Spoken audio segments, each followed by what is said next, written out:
You see what I'm saying? Don't you marry nobody else. See, that was an attack against me. Okay, they still married now some years later, maybe 4 years now. So the people are still married now. Issues there some, yeah, but they still working through it to be married. You understand what I'm saying? But look at what happened with my first ordination, man. That's crazy. The first time I do an ordination in 5 years of Trim existing, I never did an ordination because I was never unctioned to do one. I knew I was developing people to get them to where I needed them to be, to get to a place as to where they could handle certain things and I could be gone and all. I mean, y'all look what the devil did. Look what happened the first ordination. I'm trying to tell y'all, man. I know, see, but all of this stuff had to happen. It has to happen for a reason because it has to teach me, see. I got to know how to smell stuff now. I got to know how to recognize stuff now and see it. You understand? That's why I'm not offended in it at all. I'm telling you, heart is pure clear. Bust it open right now, you'll see. Heart is pure clear. Ain't mad with nobody. Ain't tripping about nothing because you messed around and let me find out this principle. There's a couple of things that I found out that keeps me going. One is, must Jesus bear this cross alone, girl, and all this world go free?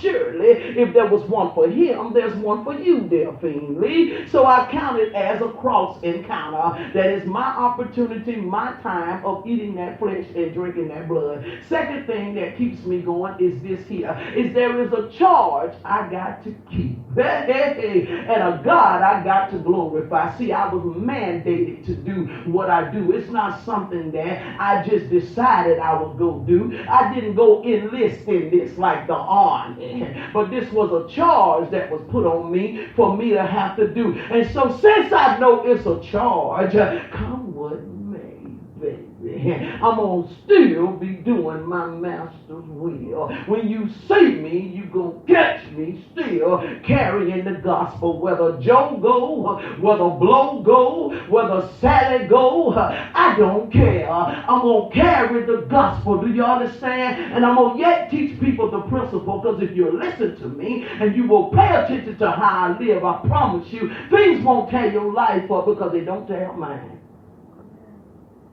They don't tap mine. Girl, how you do it? I've had them to ask me, how you do it? I do it because I ate that flesh and I drank that blood. Amen.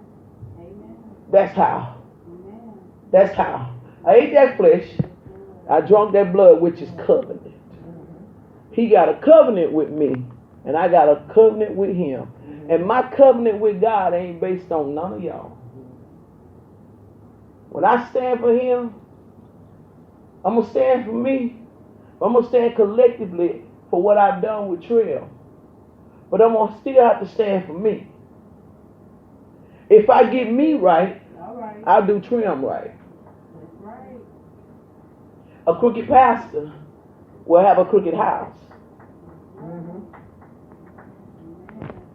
But if you get a righteous pastor, you'll produce a righteous house.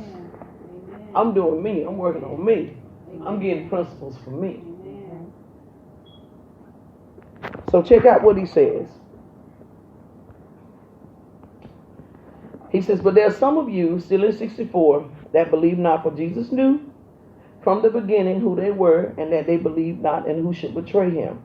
And he said, therefore said I unto you, that no man can come unto me, except it were given unto him of my Father. So I need y'all to understand. God has to give permission for him to come. So it ain't something that just happened. God had to give him permission for him to come. Okay, so check this out. Verse 66. This is one I want y'all to really pay attention to. Catch 66. It says, from that time, many of his disciples, what did they do? Went back. Y'all caught that? Huh? They turned around and went back. They turned around and went back. They said, this is too hard. This is too hard. So they turned around and they went back, it says. And they walked no more with him. Ain't that what it says? All because he was talking covenant. He wanted covenant relationships. That's all God wants. He wanted a covenant relationship. They wasn't willing to give a covenant relationship. They wasn't willing. They wasn't willing to give a covenant relationship. See, this is the thing. The Lord told me to tell y'all this. I wrote this down. He said, Delphine, tell them, baby. They got to know how to discern the right flesh to eat and the right blood to drink. You got to know how to discern the right flesh to eat and the right blood to drink. Which means, let's put it in a natural analogy. You got to know who you need to deal with and who you don't.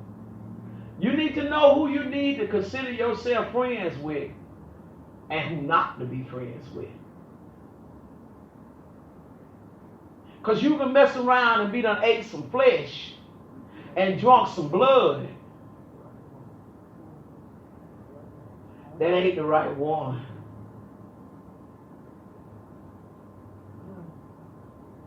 You got to know. See, those people were standing there with him, but they wasn't willing to eat their flesh and drink their blood. They came around because they wanted some of the benefits of maybe of what he was saying until he put a requirement on them. See, that's how it is. That's even in a house. I've seen it here. When you start putting requirements on jokers, put stipulations on them, they ready to go. That's too hard. She too hard. Trim require too much. It requires righteous living so that we see the favor of God. Ain't nobody got time to be playing around and have to pay for some stuff. I done told y'all I don't like fooling with sin. And I don't like fooling with it because the pleasures of it are only but for a season. I want me something that's eternal. I don't want nothing that I got. I don't want to fall in love with you and then know I got to let you go. Because it ain't right. I don't want that. If I be with you, I want to be with you till death do us part. I don't want to be with you with the thing over my head all the time that when is God going to ever judge this? Because he's going to judge it. You already know he is. If it's not righteous, he's going to judge it. All right. So I don't want to live with that. So I just say, man, bump it. Hey, let's just do it right. Let's just do it right. So it's going to be a righteous. So when he came at them with covenant, they were like, no, that's too much. You must don't know I'm sleeping with 2 or 3 women. You know what I'm saying? This is the male talking. I got me 2 or 3 chicks. If I cut covenant with him and I start eating his flesh and drinking his blood, I got to let them go. Oh no! No man. Hey, I can't still walk with you and get some of the miracles. Jesus like, no. Well, I'll see you later. Hey Peter, man, I'll holler at you on the flip side. Hey John, man, what's up? It was good to meet you there, Luke. Peace. See, because they ain't want to make that sacrifice. Ain't want to give it up in order to have what will be everlasting. They ain't want to let it go. They ain't want to let it go. No, they ain't want to let it go. So they walk away from him. So let me give y'all some points now about covenant based off of what we read.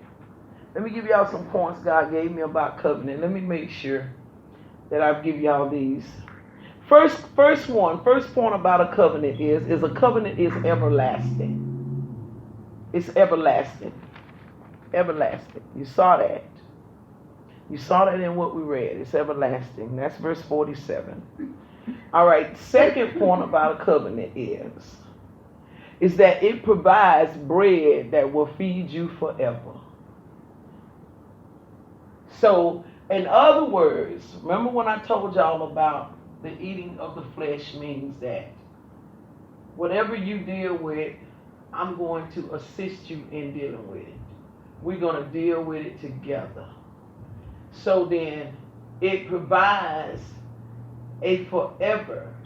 It's bread that will feed forever. Which means I'm not just going to bail out on you. That's not a covenant.